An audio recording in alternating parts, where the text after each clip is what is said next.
होता है nucleus. Nucleus एक सेल ऑर्गेनल्स होता है, प्लांट्स में या एनिमल सेल में पाया जाता है। Double membrane bound cell organelles जैसे कि माइटोकॉन्ड्रिया, क्लोरोप्लास्ट आप जानते हैं। न्यूक्लियस भी यहाँ पे double membrane bound cell organelles होता है। तो यहाँ पे double membrane bound cell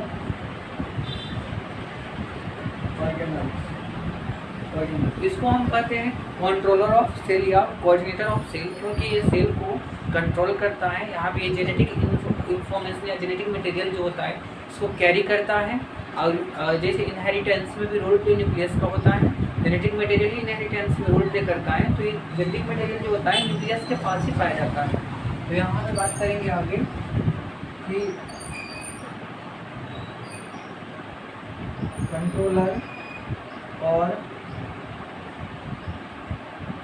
coordinator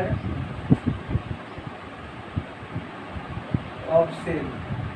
controller या कोऑर्डिनेटर ऑफ सेल सेल को कोऑर्डिनेट या कंट्रोल करता है, इसलिए कंट्रोलर या कोऑर्डिनेटर ऑफ सेल करते हैं इसको। देखिए न्यूक्लियस जो होता है कि एक सेल में न्यूक्लियस एक भी हो सकता है या इनसे ज़्यादा भी हो सकता है। तो वन न्यूक्लियस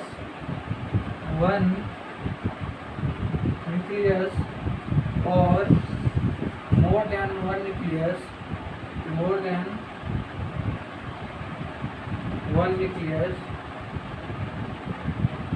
जब मोर देन वन न्यूक्लियस पाया जाता है तो ये दो फॉर्म में यहाँ पे होता है। एक साइनसाइटियम कंडीशन, साइनसाइटियम कब होता है जब सेल और बहुत सारे सेल फ्यूज हो जाते हैं। तो सेल में अलग अलग न्यूक्लियस हैं। जब सारे सेल फ्यूज हो जाते हैं तो एक ही सेल में बहुत सारा न्यूक्लियस आपको दिखाई पड़ेगा। इसको हम बोलते हैं साइनसाइटियम कंडीशन। या एक कंडीशन बनता है coenocytic, more than one nucleus जब होता है सिनोसाइटिक कंडीशन बोलते हैं।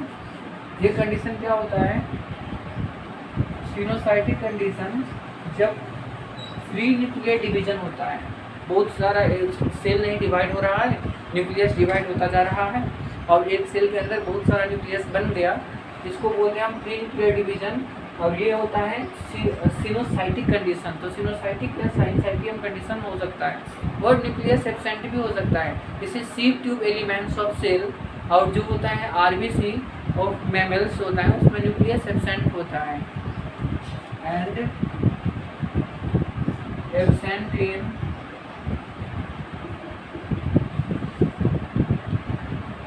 सीव tube element cell and RBC red blood cell of mammals. तो रेड ब्लड सेल मैमल्स में और सीव ट्यूब एलिमेंट्स का जो सेल होता है उसमें न्यूक्लियस नहीं पाया जाता है। तो इस तरह से न्यूक्लियस के बारे में बात करेंगे। डबल मेम्ब्रेन बाउंड है, स्ट्रक्चर देखेंगे, इसके स्ट्रक्चर के बारे में देखेंगे। तो double membrane, outer membrane, inner membrane, और इनके अंदर में जेनेटिक मटेरियल पाया जाता है, डीएनए, आरएनए जो आप जानते हैं इसके बारे में, तो इस सेल के अंदर ही पाया जाता है। इसके अंदर न्यूक्लियोलस पाया जाता है। स्ट्रक्चर के बारे में मेरी बात करेंगे। और इसके बाद डिस्कवरी के बारे में बात करें तो discovered by the Robert brown ने इसका डिस्कवर किया था। तो डिस्कवर्ड बाय, आप ये भी बोल सकते हैं, डिस्कवर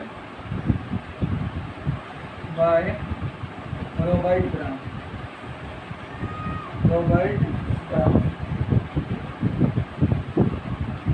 रॉबर्ट ब्राउन ने इसका डिस्कवरी किया था। तो स्ट्रक्चर के बारे में बात करेंगे। स्ट्रक्चर ऑफ न्यूक्लियस,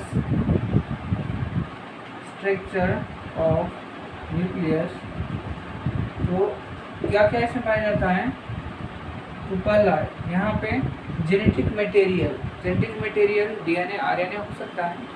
तो जेनेटिक मटेरियल या क्रोमैटिन मटेरियल। देखिए क्रोमैटिन मटेरियल यदि यूकैरियोटिक सेल में बात करेंगे तो न्यूक्लियस इसमें आपको अच्छे से दिखाई पड़ेगा, जबकि प्रोकैरियोटिक सेल में बात करेंगे तो न्यूक्लियस वहाँ पे नहीं पाया जाता है। मतलब न्यूक्लियस डिस्टिंक्ट नहीं होता है, न्यूक्लियस का मेम्ब्रेन वहाँ पे नहीं पाया जाता है। उसको हम उस जेनेटिक मटेरियल को हम जीनोफोर बोलते हैं वहाँ पे।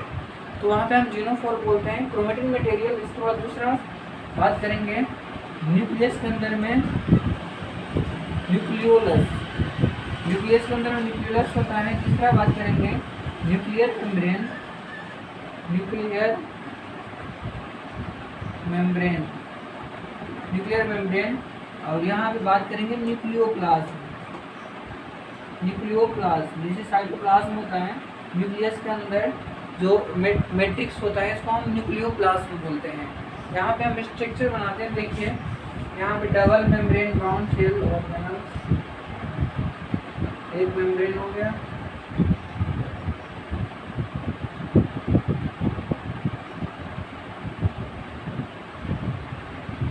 इस तरह से ये इसमें न्यूक्लियर पोर हम बना रहे हैं। देखिए न्यूक्लियर पोर कहीं कहीं पे पाया जाता है और इस तरह से न्यूक्लियर पोर पाया जाता है।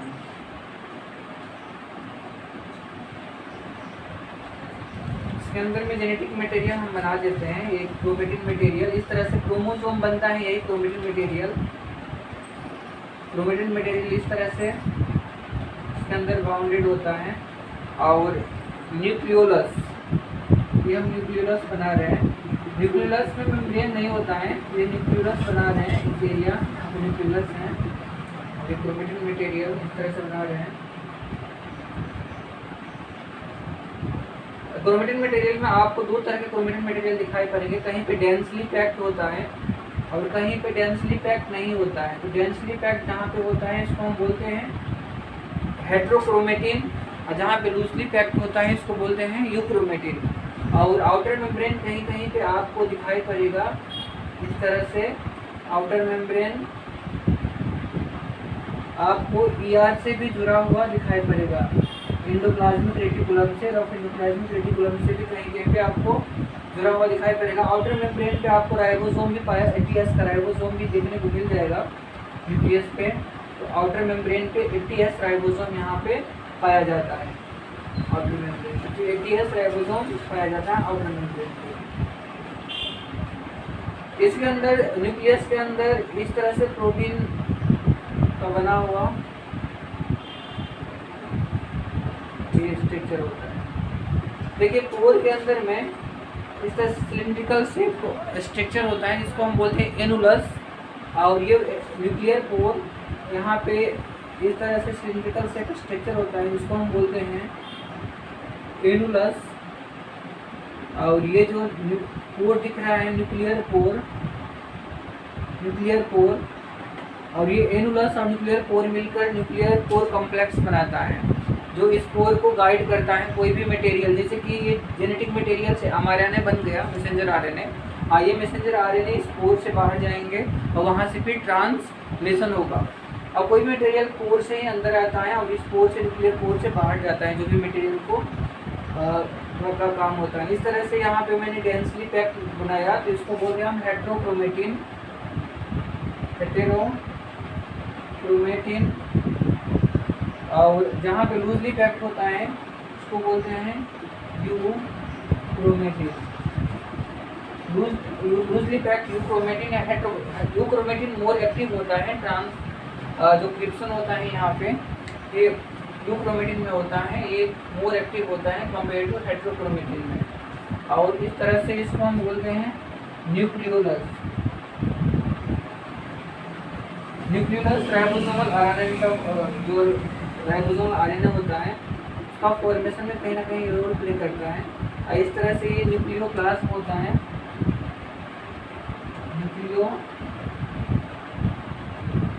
न्यूक्लियोप्लाज्म, ये न्यूक्लियोप्लाज्म है। और इस तरह से आपको न्यूक्लियर मेम्ब्रेन के नीचे बहुत सारा स्ट्रक्चर दिखाई पड़ेगा, इसको हम बोलते हैं न्यूक्लियर लेमिना, न्यूक्लियर लेमिना बोलते हैं। ये दो मेम्ब्रेन है, आउटर मेम्ब्रेन है, आउटर न्यूक्लियर मेम्ब्रेन। और ये जो दिख रहा है आपको inner nuclear membrane, inner nuclear membrane, दो न्यूक्लियर मेम्ब्रेन के बीच का स्पेस दिख रहा है आपको, इसको हम बोलते हैं पेरी न्यूक्लियर